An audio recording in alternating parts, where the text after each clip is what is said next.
Hello guys, ano lang to, short time na sabaw, spinach with pork slice and ginger. Simple, ano lang, 4 na bowl na sabaw at saka 1 pounds na spinach. Yan ang kainan ko sa aking mga alagang matatandang dalaga. Ay, hindi matandang dalaga yun. Sa matandang tomboy.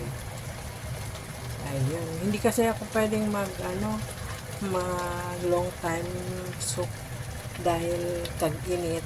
Pag may leftover na napapanis, nag-iiba yung lasa. So, puro short time muna ngayon dahil mainit. Pangit yung paulit na pagkain. Kailangan good for 1 day na lang muna. So, ayan ang sabaw natin mamayang gabi.